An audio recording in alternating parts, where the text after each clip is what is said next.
So if you recall from the last lesson, one of the things that Albert Einstein figured out about photons, or reasoned about photons, is that a photon does not have mass, but it does carry momentum. And the equation for that was that momentum p is equivalent to h Planck's constant divided by the wavelength.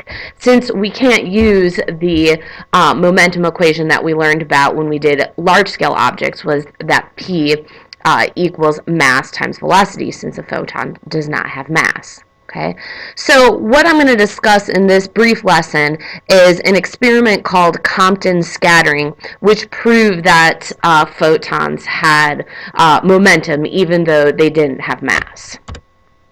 So when we studied the conservation of momentum back in the fall, we were looking at large-scale objects. So we were talking about collisions between cars, okay?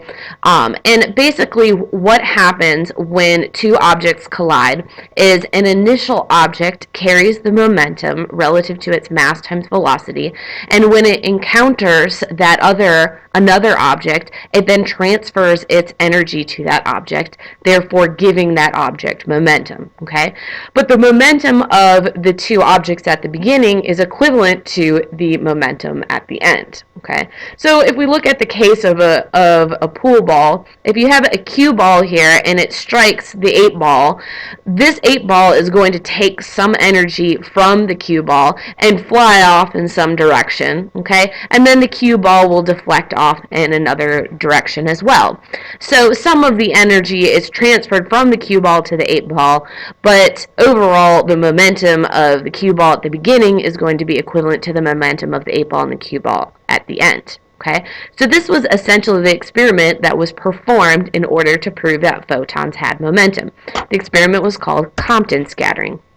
So if we look at the experimental design, over here you can see that you have an incident photon. This is like your cue ball. It was an X-ray that had some specific wavelength and frequency. Now remember that energy is directly related to frequency. If you're a very high energy photon, that means you have a very small wavelength and a very large frequency. Okay, if you are a low energy photon, that means you have a big long wavelength and a very low frequency.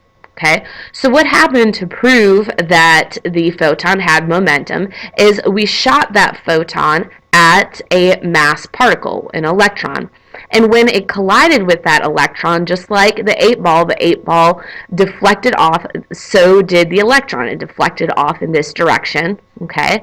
And the photon then also deflected in this direction, okay? Some of the energy from the X-ray photon is transferred to the electron, okay, and some remains with the photon.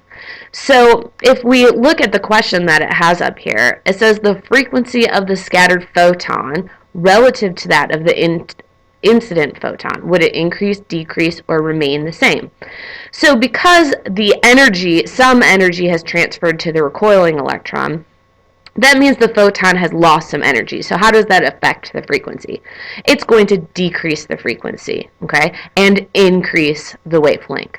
So through this experiment, we were able to measure the scattered photon and the scattered electron, showing that when these two objects collide, just like large-scale objects, we have a conservation of momentum situation, proving that even though a photon did not have mass, it also carried momentum.